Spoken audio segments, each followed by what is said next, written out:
महान दार्शनिक ओशो ने बताया है कि दिनों के साथ साथ आनंद निरंतर कम होता चला जाता है। यदि आप बूढ़े लोगों से पूछें तो वे कहेंगे कि बचपन में बहुत सुख और आनंद था, लेकिन उसके बाद जीवन में फिर कोई आनंद नहीं रहा।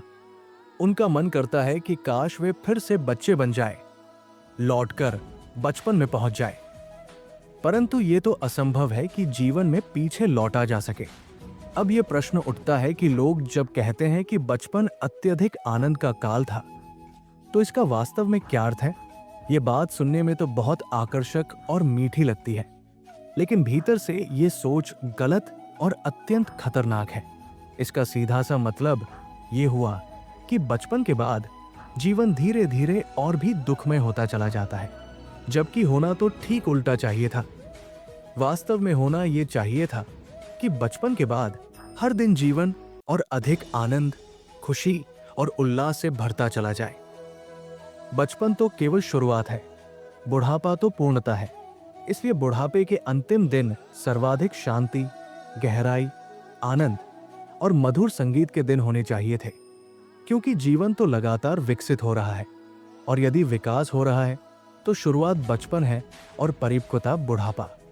आत बुढ़ापे में उपलब्धि का अनुभव होना चाहिए था।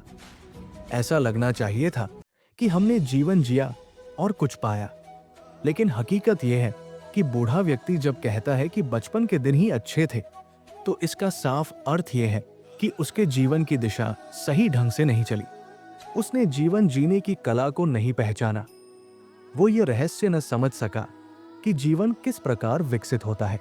वो उन सूत्रों से अनजान रह गया जिनके आधार पर जीवन का निर्माण होता है और जिनसे उपलब्धि और संपदा प्राप्त होती है। जब ऐसा होता है तो जीवन में कोई वास्तविक उपलब्धि नहीं आती। फिर तो कल कुछ भी न था और आज जो है वो भी अर्थहीन प्रतीत होता है। जबकि हर नया दिन जब आए तो उसे और बड़ी खुशी और गहन संगीत और अधिक सौभाग्य लेकर आना चाहिए। तभी समझना चाहिए कि जीवन सही दिशा में बढ़ रहा है। यदि ऐसा नहीं होता और बचपन में तो खुशी थी किंतु बुढ़ापे में दुख आ गया, तो इसका मतलब है कि जीवन एक पतन बन गया है, विकास नहीं। जीवन ऊपर उठने की बजाय नीचे गिर गया है। ये वास्तव में बड़ी आश्चर्यजनक बात है। और आश्चर्य की बात यह भी है कि ये आश्चर्य हमें दिखता ही नहीं, हमारी नजर से ओझल रह जाता है। सबसे पहली और मूलभूत बात यह है कि जीवन का वास्तविक आनंद केवल उन्हें ही प्राप्त होता है जो जीवन की कला को, आर्ट ऑफ लिविंग को सीख पाते हैं।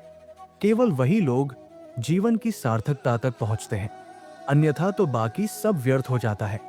मनुष्य जन्म तो असंख्य लोग लेते हैं, लेकिन वास्तव में जीवन को जान पाना, उसके गहन आनंद तक पहुंचना बहुत ही थोड़े लोग कर पाते हैं। अब प्रश्न उठता है कि कौन से वे मार्ग हैं जिनके द्वारा जीवन को जाना और पाया जा सके। इसकी पहली और सबसे आधारभूत बात यह है कि जैसा मैंने जड़ों के संदर्भ में कहा, जीवन की कला का पहला चरण है जीवन की जड़ों को पहचानना। ये जानना अनिवार्य है कि मेरे जीवन का वास्तविक केंद्र कहाँ है, मेरे प्राण किस स्रोत से शक्ति प्राप्त करते हैं, ये आधार कहाँ स्थित है, क्या वो बाहर है या भीतर, क्या वो केवल शरीर है या फिर शरीर से भी गहरी कोई और सत्ता है। मेरे जीवन का संपूर्ण आधार कहाँ निहित है? निश्चित ही, जैसा मैंने कहा, यदि हम किसी वृक्ष को देखें तो हमें उसकी जड़ें दिखाई नहीं देती। वे तो हमेशा जमीन के भीतर छिपी रहती है। क्या कभी आपने सोचा कि ऐसा क्यों है? जड़ें जमीन के भीतर इसलिए छिपी होती है क्योंकि जीवन का जो भी मूल कार्य है, जो भी प्रक्रिया है, जो भी रहस्यपूर्ण विकास की गति है, वो सब मौन में, शांति में, एकांत में ही घटित होती है।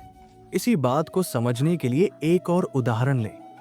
यदि किसी व्यक्ति को 5-10 दिन तक सोने न दिया जाए तो वो पागल हो जाएगा। क्यों? क्योंकि जीवन की सारी गति, स्वास्थ्य का संपूर्ण क्रम सब नींद में ही काम करता है। जब मनुष्य सोया होता है तभी उसके सारे प्राण अपनी वास्तविक क्रिया में संलग्न हो जाते हैं। यदि किसी को लगातार 15 दिन तक जगाए रखा जाए तो वो व्यक्ति पागल हो जाएगा, और यदि और भी अधिक समय तक जगाए रखा जाए तो संभव है कि वो मर भी जाए या आत्महत्या करने पर विवश हो जाए। प्राचीन चीन में अपराधियों को जो सबसे बड़ी सजा दी जाती थी वो यही थी कि उन्हें सोने न दिया जाए। 2 सिपाही दिन रात उसके पास खड़े रहते थे, उसे झकझोर कर जगाते रहते थे, यहां तक कि उसे सुइयों से चुभोया जाता था ताकि उसकी आंख न लग सके। और फिर कुछ ही दिनों में वो व्यक्ति असह्य पीड़ा का अनुभव करने लगता था। वो चिल्लाने लगता, पागल हो जाता, दीवारों पर सिर पटकने लगता। उसे मौत से भी बड़ी यातना सहनी पड़ती थी। आखिर ये तकलीफ क्यों होती थी? इसलिए कि जीवन की वे अदृश्य शक्तियां जो हमें प्रतिदिन बल देती है, हमें ताकत पहुंचाती है, हमें नई ऊर्जा से भरती है, जो हमारी थकान मिटाती है, उनका कार्य बाधित हो जाता था। वे तभी काम कर सकती है जब सब मौन हो जाए, सब शांत हो जाए, सब चुप हो जाए, जब हम सो जाए। उस अंधेरे, उस मौन, उस गहन शांति में ही वे जीवनदायी शक्तियां अपना कार्य करती हैं। बच्चा जब मां के गर्भ में पलता और बड़ा होता है तो दिखाई नहीं पड़ता, वो अदृश्य रहता है। ठीक वैसे ही जैसे पेड़ की जड़ें हमेशा जमीन के भीतर छिपी होती है, हमें दिखाई नहीं देती, लेकिन लगातार अपना कार्य करती रहती है। हमारे शरीर में भी लेकिन अज्ञानवश ये भ्रम हो सकता है कि जो दिखाई दे वही सत्य है। जैसे हमें पेड़ की शाखाएं और पत्ते तो दिखाई देते हैं, लेकिन उसकी जड़ें नहीं दिखती। यदि हम ये मान ले कि जो दिखाई नहीं देता वो है ही नहीं, तो हम जड़ों को नजरअंदाज कर देंगे और केवल शाखाओं पत्तों की चिंता में लगे रहेंगे। पर ऐसा पौधा अधिक दिन जीवित नहीं रह सकता। यदि जीता भी है तो धीरे धीरे कुमलाता जाएगा, उसकी हरियाली घटती जाएगी, फूल कम होते जाएंगे और अंततः एक दिन वो सूख कर मर जाएगा। जब कोई पौधा कुमलाने लगे तो हम तुरंत समझ जाते हैं कि कहीं ना कहीं भूल हो रही है। लेकिन आश्चर्य ये है कि इंसान रोज रोज कुमलाता जाता है, दुखी और उदास होता चला जाता है, और फिर भी हम नहीं समझते कि कोई मूलभूत भूल हो रही है। भूल यही है कि हम मनुष्य की जड़ों को भूल गए हैं। हम उस अदृश्य जीवन शक्ति को भुला बैठे हैं जो भीतर निवास करती है। हमें उसका कोई स्मरण नहीं रहा। जीवन की कला में पहली बात यही है कि मनुष्य अपनी जड़ों को खोजे, क्योंकि जड़ें निश्चित रूप से भीतर ही होती है, वहीं से सबका विकास होता है। हमारा प्रेम कहाँ से उत्पन्न होता है, कभी सोचा है? हमारा चिंतन कहाँ से जन्मता है? हमारी सारी शक्ति कहाँ से आती है? सब भीतर से। एक दिन अचानक हमारे भीतर कोई विचार जन्म लेता है, अचानक प्रेम का अंकुर फूट पड़ता है, भीतर से कोई शक्ति उठती है और बाहर की ओर फैलती चली जाती है। जीवन की गति सदैव भीतर से बाहर की ओर है, लेकिन हमारी सारी शिक्षा, हमारा समाज, हमारी संस्कृति बाहर से भीतर की ओर है। हम अपने विद्यालयों और विश्वविद्यालयों में क्या करते हैं? बाहर से ज्ञान की कुछ बातें इकट्ठी करते हैं और उन्हें भीतर ठूंसते जाते हैं। ये झूठा ज्ञान है, ये जीवन की ओर नहीं ले जा सकता। हाँ, इस ज्ञान से हमें नौकरी मिल सकती है, आजीविका चल सकती है, कपड़े और मकान मिल सकते हैं, बाहरी सुविधाएं मिल सकती हैं, क्योंकि ये ज्ञान बाहरी है। परंतु इस ज्ञान से भीतर की जड़ें नहीं मिल सकती। आत्मा का पता इस ज्ञान से नहीं चलता।